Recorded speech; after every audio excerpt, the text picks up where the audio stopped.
Καλημέρα σας. Καλημέρα. Καλημέρα σας. Ήρθαμε εδώ στην Αλεξανδρούπολη. Να βλέπουμε τηλεόραση. Βλέπει τηλεόραση. Αυτό είναι το σαλόνι μας με την τηλεόραση.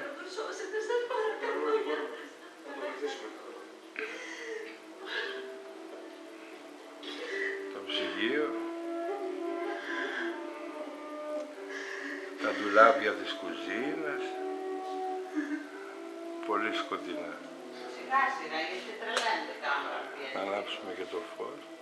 Το καθρέφτηκα. Δεν ανάβει.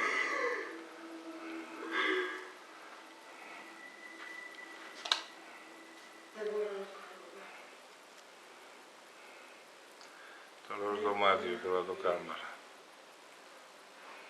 Όλα τα στοιχεία δεν είναι. Ο Πέτρος είναι το χαμένο παιδί.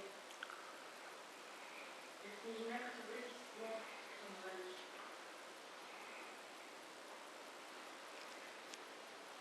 Δεν μπορεί να το κάνω. Δεν χρειάζεται να κάνεις τίποτα. Αυτά τα πράγματα θέλουν σκέψη. Και εσύ τώρα είσαι τεραγμένη. Δεν την είδες. Αυτή η γυναίκα έχει μια αξιοπρέπεια, μια δύναμη. Πώς θα εμφανιστούμε εμείς να διεκδικήσουμε το παιδί της. Δικό σας παιδί είναι. Έλα, πες κάτι, κάνε μία δήλωση. Αυτή όμως το μεγάλωσε. Κάνε μία δήλωση γιατί. Αυτή γνώρισε για μένα.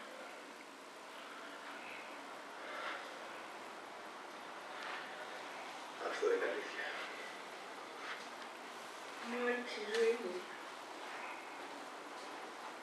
Και ο Πέτρος την αμαπάρει. Δεν μπορώ εγώ να μόναξα. Αυτοί δεν ξέρουν πως το παιδί σου το πήρε μέσα από το σπίτι σου.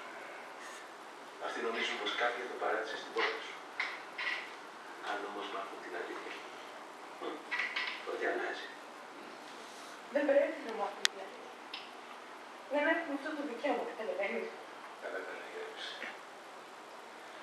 Θα το σκεφτούμε. Θα το συζητήσουμε και να το δείτε και να δούμε τι θα γίνει. Τίποτα δεν θα γίνει. Καλέ. Ο Πέτρος θα έρχεται κανονικά στο σπίτι. Αυτό μου λέγουμε.